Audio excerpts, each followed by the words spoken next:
उसको देख के कहते हैं कि डाडाली डोकर थई कह तू गई विदेश, खून बिना क्यों खोसी जैन निज बिकारो देश। कि हम आगे हिस्ट्री जब पढ़ते हैं तो पढ़ेंगे हिस्ट्री के अंदर कि बाकायदा बिक्का ने जब बीकानेर बसाया था तो उसका आशीर्वाद करणी माता देते हैं कि भाई तुम यहाँ पे बीकानेर बसाइए। कहा जाता है कि जब बिक्का अपने पिता जोधा से नाराज होकर बीकानेर क्षेत्र में आ गया था और उसने करणी माता से पूछा कि मुझे नया शहर किधर बसाना चाहिए, नया राज्य कहाँ बसाना चाहिए, तो करणी माता ने उसे बीकानेर की तरफ इशारा किया था और उसे कहा था उस दिन कि बिका तेरो बिकानो जोधण सवायो बाजसी, कि हे बिका तेरा बीकानेर एक दिन जोधपुर से सवाया हो जाएगा। राजस्थान में बड़ी रियासतों से टूटकर हमेशा छोटी छोटी रियासतें बनती रही थी। हम पढ़ेंगे कि मेवाड़ से अलग होकर डूंगरपुर, बांसवाड़ा, शाहपुरा, प्रतापगढ़ जैसी रियासतें बनी थी, लेकिन कोई भी रियासत कभी भी अपने मूल रियासत के बराबर नहीं हुई, या किसी भी रियासत ने अपने मूल रियासत से ज्यादा प्रगति प्राप्त नहीं की। बीकानेर ऐसी रियासत हुई जो अपनी मूल रियासत जोधपुर के बराबर हो गई थी, उतनी ज्यादा लोकप्रिय हुई थी। ये करणी माता का आशीर्वाद ही था जब उसने कहा था कि बिका तेरो बिकानो जोधण सवायो बाजसी। बीकानेर वाले कितना ज्यादा मानते थे। मुझे एक और किस्सा याद आता है कि बीकानेर में एक राजा हुए थे जोरावर सिंह, और उन बीकानेर के राजा जोरावर सिंह के टाइम में जोधपुर के एक राजा थे अभय सिंह, उन्होंने बीकानेर घेर लिया था। जोधपुर बीकानेर वालों में आपस में लड़ाई हो गई थी। अभय सिंह बीकानेर को घेर लेते हैं चारों तरफ से और कोई उम्मीद नजर नहीं आ रही कि कैसे बचाया जा सकेगा। जोरावर सिंह ने अपने कुछ दूत जो थे जयपुर के महाराजा सवाई जयसिंह के पास भेजे और सवाई जयसिंह को कहा कि आप बचाइए, बीकानेर की रक्षा कीजिए, जोधपुर वालों की सेना ज्यादा है, बीकानेर घेरा जा चुका है, बीकानेर को अभय सिंह लूट सकता है कभी भी। कहते सवाई जयसिंह ने बड़े एटीट्यूड के अंदर आंसर दिया और सवाई जयसिंह ने जाते ही कहा कि यार आपको बचाने वाली तो करणी माता है, आप बीकानेर वाले तो वैसे भी करणी माता पे खूब विश्वास करते हो, तो इस बार करणी माता बचाने नहीं आई आप लोगों को। उन दूतों ने हालांकि उन्हें कहा कि महाराजा साहिब इस बार करणी माता का आदेश है हमें कि हम सवाई जयसिंह के पास जाए, सवाई जयसिंह आपको बचाएगा, माता जी ने कहा होगा इसलिए आपके पास आए होंगे। हालांकि सवाई जयसिंह बाद में सहायता करने के लिए निकलते हैं, पर कहने का ऐसा माना जाता है कि जैसे इधर सवाई जयसिंह ने कहा था कि आपको तो करणी माता बचाती है, मैं क्यों बचाऊं, भगवान जाने क्या हुआ था, पर अभय सिंह उस दिन अपनी सेना लेकर वापस जोधपुर की तरफ लौट गया था। अभय सिंह को ऐसा अंदेशा हुआ कि सवाई जयसिंह के पास बीकानेर वाले दूत गए, सवाई जयसिंह अब जोधपुर पर अटैक करके जोधपुर लूट लेगा और मैं कहीं बीकानेर के अंदर बैठा रहा तो मेरा जोधपुर लूट जाएगा। अभय सिंह बिना आक्रमण के, बिना लूटपाट के चुपचाप अपनी सेना उठाकर वहां से चला जाता है।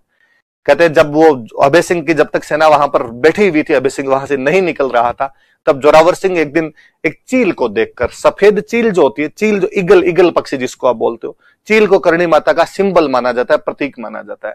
तो एक दिन जोरावर सिंह जब जूनागढ़ किले के अंदर बैठे हुए थे, ऊपर चील मंडरा रही थी और जोरावर सिंह उसको देख के कहते हैं कि डाडाली डोकर थई कह तू गई विदेश, खून बिना क्यों खोसी जैन निज बिकारो देश। कि हे दाढ़ी वाली माता जी, करणी माता की दाढ़ी आई हुई रहती है, आप फोटो जब भी देखेंगे उनकी दाढ़ी देखेंगे, हे दाढ़ी वाली माता जी, या तो तुम बूढ़ी हो गई है या विदेश चली गई है, क्योंकि यदि तू सामर्थ्यवान होती या विदेश नहीं गई होती तो ऐसा कभी नहीं होता कि हमारे बिना लड़े कोई बीकानेर को इस प्रकार छीन लेता। आज विपत्ति देख कि लड़ने का मौका भी ढंग से नहीं मिल पा रहा है, चारों तरफ से घिर गए, हमारी सेना कम है। कहते करणी माता ने तुरंत सुना, उसने कहा कि वत्स, न मैं बूढ़ी हुई हूं ना विदेश गई हूं, बीकानेर की रक्षा के लिए हमेशा जी जान से प्राण से मैं लगी रहूंगी। जोधपुर की सेना अपना घेरा उठाती है, जोधपुर पुनः चली जाती है। करणी माता हमेशा बीकानेर को बचाने वाली रही। तो चील पक्षी जो होता है उसको करणी माता का प्रतीक माना जाता है। लोकल भाषा में बोलते हैं सांवली।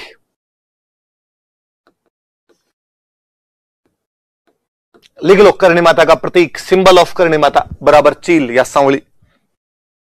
सफेद चूहे के दर्शन शुभ माने जाते हैं और वो सफेद चूहे के दर्शन किसी को नहीं होते। आप में से खूब सारे लोग अब कहेंगे हमें तो हुए हैं, हमें तो हुए हैं, हमें तो हुए हैं। तुम गलतफहमियों के शिकार बहुत ज्यादा हो। होता क्या है वास्तव के अंदर, दर्शन करना किसको कहते हैं? कमेंट करने से पहले मेरी बात सुन ले, उसके बाद में उधर अपनी अंगुलियों को फड़फड़ाते रहना भले। कि होता क्या है, दर्शन करना उसको कहते हैं कि आप मंदिर के अंदर जाओ, आप मंदिर के अंदर घुसे, मंदिर के अंदर घुसने के बाद में सामने देवी माँ की मूर्ति है, आपने जाके हाथ जोड़े, फिर उसकी परिक्रमा पथ बना हुआ, उसमें परिक्रमा काटी आपने, वापस हाथ जोड़े, वहां से बाहर निकल गए। इन बिटवीन इस प्रोसेस के अंदर यदि किसी को सफेद चूहा दिखाई देता है, उसको तो कहते हैं दिखना। इसको क्या कहते हैं? दिखना। ऐसे तो किसी को दिखाई देता नहीं, रेयर है। आप लाखों बार गए तब एक बार को दिख गया, उसका कोई गिनती नहीं है, बाकी नहीं दिखता। फिर जनता क्या करती है, 2-3 जगह है उस मंदिर के अंदर जहां पर खूब सारे चूहे रहते हैं, वहां पे जाके 1.5 घंटे खड़ी रहती है। फिर माता जी कहती है दिख, आज जब तक नहीं दिखेगी मैं जाऊंगा नहीं। उसको दिखना नहीं कहते, उसको धिंगाना कहते हैं, धिंगाना। कुछ तो वो उधर जो कढ़ाइयां पड़ी रहती है, कुछ लोग तो उधर कढ़ाइयों के पास जा खड़े थे, हुजूम लगा लेते हैं, भीड़ लगा लेते हैं वहां पर। फिर माता जी को लगता है कि जब इतने ही अब इकट्ठे ही हो गए, भीड़ हो जाएगी फालतू में, इससे अच्छा मैं दिखी जाती हूँ। वहां पर सफेद चूहा आपको दिख जाता है। या इधर जो ढोल बजाते रहते हैं, उनकी पिछली साइड के अंदर एक गुफा है, वहां पर जाके आप कहीं इधर खड़े रहोगे तो वहां पर भी आपको सफेद चूहा दिख जाता है। वरना ऐसे बहुत रेयर लोग मिलेंगे आपको जो मंदिर के अंदर घुसे, एक सामान्य प्रोसेस से अंदर गए और जाने के बाद में उनको सफेद चूहा दिख गया हो। मैं खुद बीकानेर से हूं। इस देशनोक के मंदिर में कम से कम कोई 100-200 बार आराम से चला गया हूंगा मैं। 100 बार तो मान के चलिए, 100 बार पक्का गया हूंगा। हम जब बीकानेर पढ़ा करते थे तब तो हम रेगुलर था यूं कि महीने में एक बार करणी माता के जाके आ जाते थे। कभी कोई दोस्त इकट्ठे, कोई बाहर से कोई दोस्त आ गया करणी माता के जाना है तो हम एज ए गाइड चले जाया करते थे उनके साथ में, लो हम दिखा के लाते हैं। मुझे एक बार याद है, सिंगल टाइम, कि मैं मंदिर के अंदर घुसा था और मेरी आंखों के आगे से एक सफेद चूहा निकला था। वो भी कई बार मुझे लगता है कि हो सकता है यार तुम्हारी नजर का भ्रम रहा हो वो, और तुम्हें लगा हो कि सफेद चूहा हो, क्योंकि अपने मन में ऐसी बात होती है कि सफेद चूहा दिखता है वहां पर। और बहुत तेज गति से मेरे आगे से निकला था एक चूहा, तो मुझे लगा यार आज ये सफेद चूहा था। अपने हाथ जोड़े डोकरी के, वाकई दिखा मुझे खूब बार है। 100 बार गया तो 100 बार देखा होगा मैंने, लेकिन दिखा वही है जब जाके मैंने आधे घंटे तक माता जी की छाती पे खड़ा हो गया हूं, मूंग दड़े हो जाके। अब तो दिख, अब मैं आ ही गया, किराया लगा के आया हूं, प्रसाद और चढ़ाया, नहीं दिखेगी तो क्या करेंगे आप। तो भले ही डोकरी दिखे, बाकी सो सलाम महाराज, डोकरी उन्हीं को दिखे जिनका आशीर्वाद हो, यूं हर किसी को थोड़ी दिखे कोई। तो आप में से भी जिसने जबरदस्ती की है, प्लीज अगली बार जाएं तो जबरदस्ती ना करें। मैं तो अवॉइड ही करता हूं, अकेला जब भी जाता हूं मैं उधर नहीं खड़ा होता। मुझे लगता है माँ जिस दिन आशीर्वाद देगी उस दिन अपने आप दे देगी।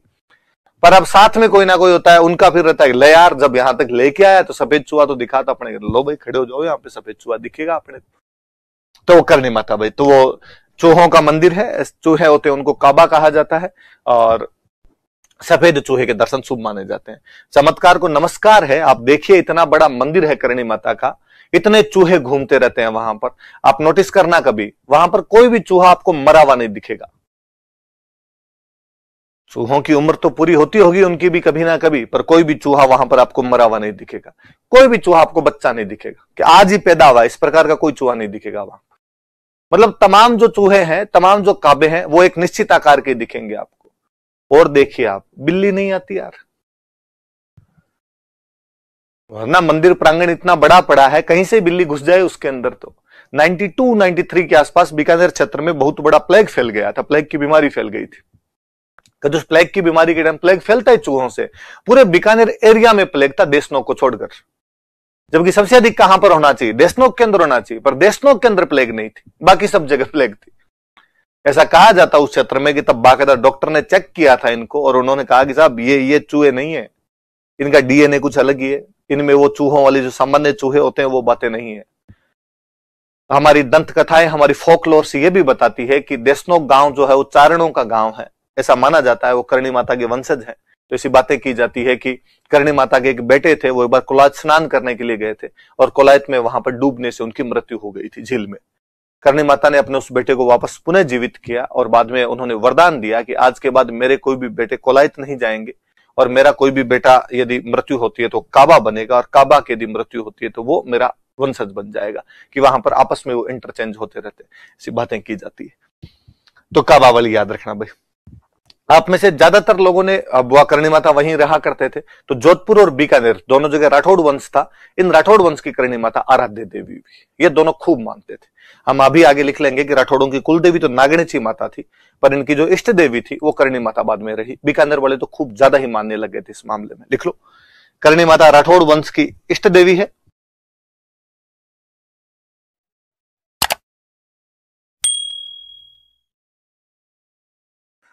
यह भी एक चमत्कार को नमस्कार ही है। आप कभी भी मंदिर जाना, देखना, खूब सारे चूहे, इतने चूहे हैं कि आप कदम उठा के नहीं चल सकते, आपको पैर घसीट घसीट के चलना पड़ता है ना। यदि आपने कदम उठा के रखने की कोशिश की तो हो सकता है पैर के नीचे क्या जाए, आपके चूहा आ जाए। लेकिन एक भी चूहा वहां पे बच्चा नहीं है, छोटा सा जो एक भी मरा हुआ नहीं है। कभी तो कोई पैदा होता होगा, कभी तो मरता होगा। ना मरा हुआ दिखेगा ना बच्चा दिखेगा, सारे सेम सेम साइज के। उससे भी बड़ा चमत्कार है, कभी बिल्ली नहीं आ रही। कि मान लो कभी मंदिर में बिल्ली आ जाए तो उसके तो पिकनिक हो जाए, है ना, एकदम लार्ज पार्टी करके जाए, ढंग से पार्टी करके जाए वो तो। और यह भी नहीं कि देशनोक में बिल्लियां नहीं है, मंदिर नहीं आ रही। कहा तो यह भी जाता है कि करणी माता के कोई एक बेटे थे, कोलायत वाली झील में नहाने के लिए गए और पैर फिसलने से उनकी वहां पर डेथ हो गई। कहते करणी माता ने उनको वापस जिंदा किया और जिंदा करके कहा भाई आज के बाद मेरे जो भी वंशज होंगे वो मेरे को छोड़ के कहीं भी नहीं जाए। कहते करणी माता के वंशज देशनोक गांव में रहते हैं, तो उन काबों में से किसी की डेथ होती है तो देशनोक गांव के अंदर पैदा होता है, देशनोक गांव में किसी की डेथ होती है तो वो क्या बन जाता है, काबा। वो वहीं एक्सचेंज हो रहा है। 92-93 के आसपास बीकानेर में भयंकर प्लेग फैली थी। प्लेग चूहों से होने वाली बीमारी है। किससे होने वाली बीमारी है? पूरे बीकानेर में प्लेग थी देशनोक को छोड़ के, जबकि होनी सबसे अधिक कहां चाहिए, देशनोक। भाई जहां ज्यादा चूहे वहां ज्यादा प्लेग, वहीं नहीं थी बस एक जगह, बाकी सब जगह ही फैली थी। तो ये कोई डोकरी का चमत्कार ही है कि वहां पर इतने सारे चूहे और उसके बावजूद भी इस प्रकार की आपको चीजें देखने को नहीं। अच्छा, करणी माता खुद यहां रहा करते थे, रहते तब यहां पे खूब सारी गायें रखते अपने पास। गायों तो दूध हुआ, दूध का बाद दही जमाया, बिलोना किया। बिलोना देखा है? बिलोना देखा करते हुए?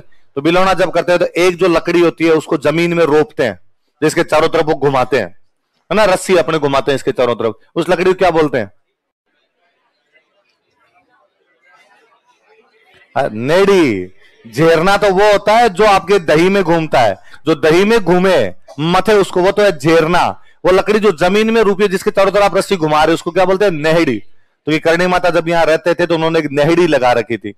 अब वो एक बड़ा खेजड़ी का पेड़ है, ऐसा मानते हैं कि उस खेजड़ी के पेड़ की छाल, छाल समझ गए, उसकी छाल यदि स्किन डिजीज पे लगाई जाए तो स्किन डिजीज ठीक हो जाती है। तो पहले लोग उस खेजड़ी की छाल उतार उतार के लेके जाया करते थे। कहते करणी माता खुद रहती थी, ये नेहड़ी करणी माता की लगाई हुई है जो खेजड़ी बन गई। लेकिन बाद में लोग जाने शुरू हो गए ज्यादा, पहले तो कम ही लोग जाते, तो आजकल वहां एक बड़ा मंदिर बना रखा है, उस जो वो खेजड़ी का पेड़ उसको कवर कर रखा है ताकि कोई छाल उतार ना सके, वरना लोग लड़ने लग गए थे वहां पर। तो उस मंदिर का नाम पड़ गया नेहड़ी जी का मंदिर। आप कभी उस मंदिर को देखने जाओ तो आप देखना उसमें नीचे गुफा बनी हुई है, उस गुफा के अंदर एक शिवलिंग लगा हुआ है। तो अब भी लोग जाते हैं शिवलिंग की पूजा करके आते हैं। ऐसा कहते हैं इस गुफा में बैठ के करणी माता खुद तपस्या किया करती, और करणी माता कहा हुआ था कि जब मैं गुफा में जाऊं तब यदि कोई मेरे से मिलने के लिए आए तो मेरे से बिना पूछे गुफा के अंदर ना आए, मेरी परमिशन से गुफा के अंदर आए। लोग ऐसा विश्वास करते हैं कि करणी माता जब उस गुफा में बैठती थी तब अपना रूप चेंज कर लिया करती, अपना भेष चेंज करके बैठा करती थी। इसलिए आज भी जब लोग उस गुफा के अंदर घुसते हैं तो नॉक करके घुसते हैं, फिर दीवार पे आप नॉक करो, नॉक करके घुस जाओ। या फिर गांव के अंदर वो परमिशन का सीधा तरीका था आप मिस कॉल दे दो और मिस कॉल देके अंदर चले जाओ। हालांकि आप जैसे युवा टाबर जाते हैं आजकल, वो इन बातों का ध्यान नहीं रखते, बिना नॉक किए बिना खंखारा किए घुस जाते हैं, सीधा नहीं घुसना चाहिए। उस गुफा का नियम है, उस गुफा में जाने से पहले क्या किया जाए? नॉक किया जाए, बजाया जाए दीवारों को, ताकि पता चले कि हम आ रहे हैं। फिर ही करणी माता से परमिशन लेके अंदर घुसा जाए, बिना परमिशन के अंदर ना घुसा जाए। वो जो मंदिर है वो मंदिर कौन सा है?